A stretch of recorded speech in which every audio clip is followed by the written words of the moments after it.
Okay. Bismillah ar-Rahman ar-Rahim. I just had a quick idea I wanted to make a video about. That is concerning materialism and its relation to spirituality. I was just thinking to myself that how do we explain spirituality to a materialist? Right? I mean, someone who believes in the common scientific narrative that everything is a product of matter. Matter is atoms and subatomic particles colliding and joining together, which creates molecules, and molecules randomly collide to make the molecules of life, and blah, blah, blah. Somehow the body comes, and there's the brain, it evolves just because of random chance and natural selection. And our consciousness, our thinking faculty, and everything is a product of the brain. Now, in spirituality, we have ideas beyond that. In fact, this whole video is inspired. I was just reading about Stoicism, right? Many people today are very attracted to Stoic philosophy. Also, perhaps Buddhist philosophy, right? These are very, very prominent ideas in modern spirituality, in modern self-help. And I think the reason is that, especially in the West, they are non-committal philosophies, supposedly, that one can practice a Stoic way of living, right? Stoicism means to not let the perturbations and vicissitudes of life get to you, to live a good life despite anything, right? To be stoic somehow means to be, I mean, commonly rendered to be emotionless. I mean, that's clearly not the meaning, but somehow to be unaffected by the turbulence of life, to find some type of center and grounding beyond material flux.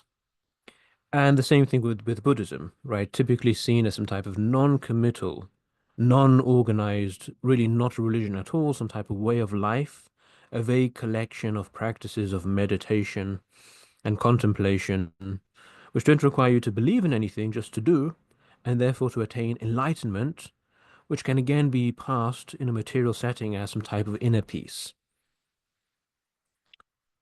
Except that these two philosophies do not say that at all. They profoundly do have metaphysical groundwork. Stoicism was vastly influenced by Platonism. It had an idea of a divine logos, universal intelligence which organizes everything, had an idea that an individual has a soul, a principle to their being, and yes, perhaps it is less committal than full-blown Platonism or Christianity about the nature of God, the nature of the universe, the nature of the soul, but it still has these ideas.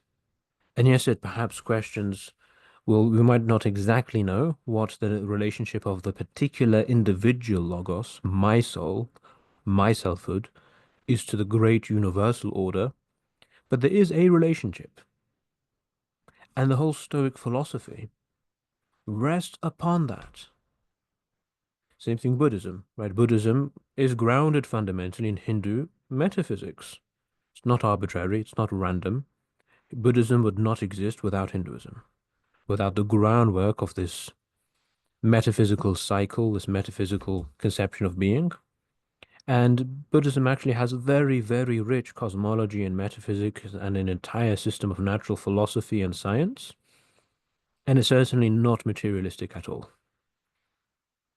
The point I'm coming to here is that materialism is fundamentally just opposed, antithetical to spirituality. And it should be clear by the name, spirituality. By the spiritual principle, we mean that which animates matter, quickens and enlivens it. The very idea of spirituality is that there is a principle behind life and consciousness. At the very least, one needs to have that.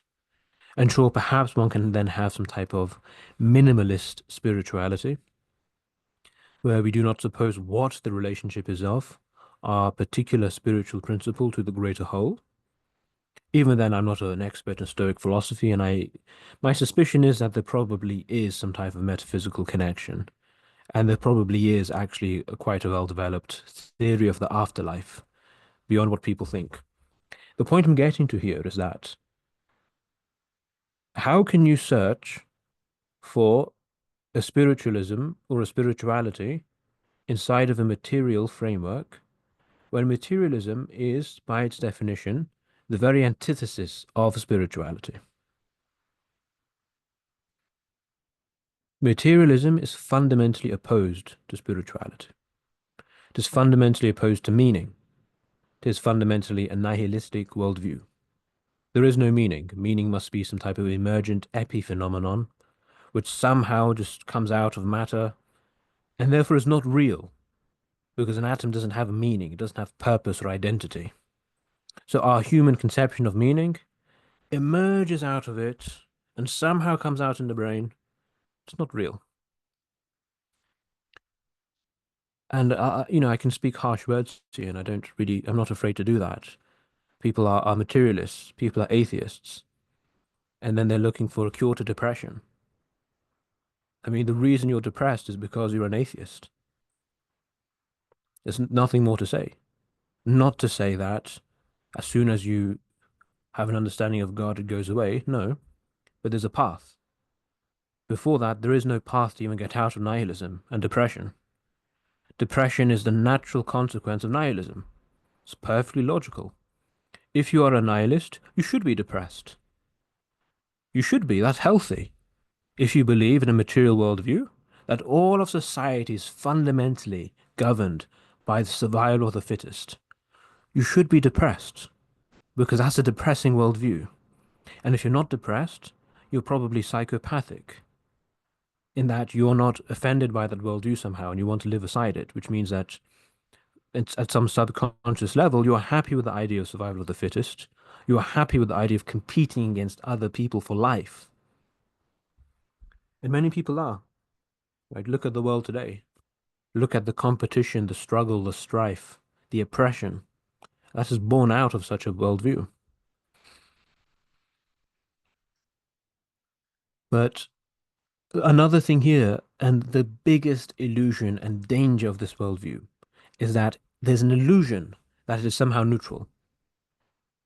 Right? That materialism, that atheism, that nihilism, that's the neutral standpoint.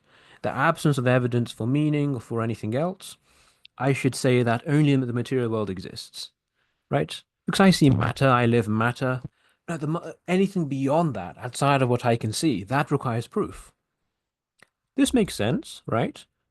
And I can't see or perceive God, so that must be again the ground is supposedly atheism, and anything beyond that has to be proven. Except the whole idea that you live in a physical universe is an idea you impose onto your sense of experience. Because there is nothing inside of your experience, phenomenologically, which says anything about whether this is material or not. There is nothing material about this initially. Right? I could believe that everything here is spiritual, not material, and that my experience of flesh and sensation is bubbling forth from the ocean of spirit. I mean, which fundamentally is, in fact, the Stoic and Buddhist worldview. Begins with the ocean of spirit, upon which physical matter emerges as bubbles and foam. It does not begin with matter. It's a profound misunderstanding. So when you are a materialist and you believe that, you are imposing. This is an active worldview which you are constructing and sustaining, and you are actively imposing this cognitive framework upon your sense of experience.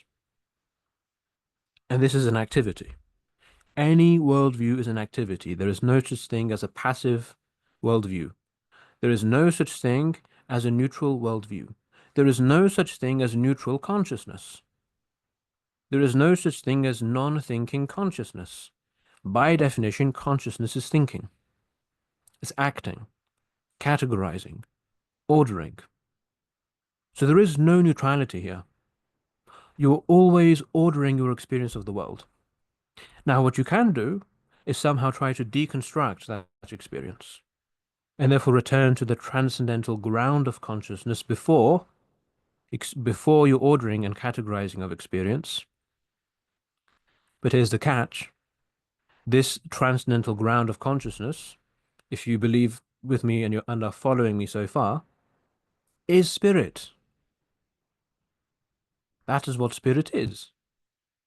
Because the ground and principle of a thing cannot be that thing. It has to be beyond it. The ground of our experience cannot be something which we experience in the phenomenal sense. The ground of experience cannot really be experienced in the way that we experience things. That is precisely what the spirit is. The spirit is from another world. That's what it means. It's not some type of airy world of, weird energy. It means it's from another order of existence entirely. It fits somewhere entirely different on the vertical ordering and gradation of existence. It exists not like these things. It's a deeper level of existence. And the idea of spiritual experience is to say that our level of consciousness can go down into a deeper level of existence, which requires your mind to die, for you to go down deeper into something beyond your sensible mind. So materialism is something which you are actively projecting onto the world. And now, if you believe that somehow you have a neutral stance and you need things to come into you, this is profoundly dangerous. And same thing I'll say for anyone, right? If anyone has a religious worldview and they think that is just the standard worldview that you should have, that's again dangerous because it's false. There is no neutrality. Nothing is neutral. Everything is created and sustained. But it requires, or it makes it harder to do anything. Because if you believe you are neutral, if you believe you are stationary but you're actually moving, your sense of reference is completely thrown off. And you don't even know that you're exerting conscious pressure into reality. You don't even know that. Therefore, you can't change anything. And you go deeper and deeper down the rabbit hole. And again, I say this is true for other worldviews, for any worldview. That's why a healthy worldview needs to have a mechanism to look beyond itself, to look beyond its particularity. To put it another way, you need to have an idea that God is greater than what you think of him. You need to have an idea that the absolute reality is absolute. It's beyond framework and conceptualization. By necessity, we must conceptualize it somehow because we can't live in communion with it otherwise. But you must have some type of ritual framework which allows you to see beyond that. In other words, you must have an idea that Allahu Akbar, that God is beyond even this, even my saying what God is, he's beyond that. The absolute is beyond any relativization. Hmm. But this is the main message I wanted to say today. The, I suppose, fruit of this discussion is that there is no neutrality. You are always engendering an experience of consciousness. Be critical of that, or rather be self-reflective about that, and healthily construct it. Right? Worldview is not bad. We must have a worldview, but you must construct it in stages in a healthy manner. And really, that's what good philosophy and theology should do. It should help allow you to generate your worldview in stages and therefore see things systematically. Therefore, have a total, comprehensive vision towards the absolute. That therefore you may behold the oneness of being without particularizing it to a one, which is not true oneness. Right? There are many, I was just contemplating upon this today, that there are many people who want God to be, um, Hindu. They want God to be Indian, or they want God to be Arab. Fundamentally, these are harsh words and people are going to get offended. But I know for a fact there are many Muslims who they want God to be Arab. They try to do that. They try to constrain God. And then they're offended by reality when God is not that. And they mask this over with all types of religious jargon and spiritual nonsense, thinking that they're on some spiritual high. But fundamentally, they just don't understand God. And even more wrongly, they don't want to understand God. They want God to fit into their understanding. This is the whole idea of civilizational struggle. And in the West, right, we know that. We know that the medieval times, Christians wanted God to be some type of European white God. And they were fundamentally offended by God that he wasn't, which is why colonialism happened. It's an attempt to restructure reality as you want it. Same thing now. I think many Muslims are so triggered by the idea that Muslim civilization could not withstand um, European conquest. They're so triggered by that that it goes beyond anything physical. It's that ultimately they're unhappy with God, that God gave something to someone else, that God gave something to Europe. They're unhappy. They believe that they're entitled to have it, that I should have been given, scientific technology and all these things. And all over the world, right? In any country, any religion, people are trying to constrain God to be who they want him to be. And obviously, God is absolute because Allahu Akbar. And true spirituality is surrendering yourself to that and allowing the world to be. So to go even deeper in this discussion, it started with nihilism and materialism. It's all connected, right? Trying to constrain God is still a form of materialism, still that type of spiritual disease. You have to let go entirely. We have a worldview, but we have to be able to see God beyond what we think he should be. We structure ourselves according to reality. That's a real worldview. We don't ever try to structure reality according to us and how we want it to be. And that requires a complete recentering of the ground of experience. That I, this ego, cannot be the center of experience. It has to be something beyond myself. That's the real meaning, for example, of turning towards the Kaaba. That I am saying that my center, where I really am, is there. It's not here sat in this chair. It's over there, beyond myself. And again, do not understand this. They think that you're praying to Mecca is a physical location. It's not a physical location. You're not praying to the Kaaba, or even in the direction of, You're not praying in the direction of the Kaaba. That's not what you're doing. You're praying in the spiritual direction of the spiritual Kaaba. You are praying to the spiritual Mecca, as there was an idea of the spiritual Jerusalem. The Jews had to learn this, that Jerusalem is not a city on earth. When it was burnt to the ground, it became abundantly clear. How could God allow his city to be burnt to the ground?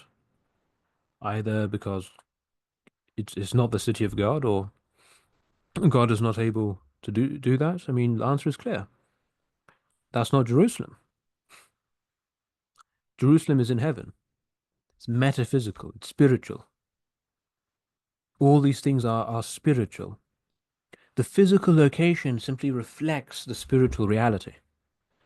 But now so many people are blinded by physicalities. People are blinded by physical locations, and they're not able to see beyond that because they want to constrain the absolute into some type of cultural framework which they are happy with. They want to make it into a culture, into a particularity. I mean, I suppose in summary, God is beyond everything, right? The absolute reality is beyond anything and everything.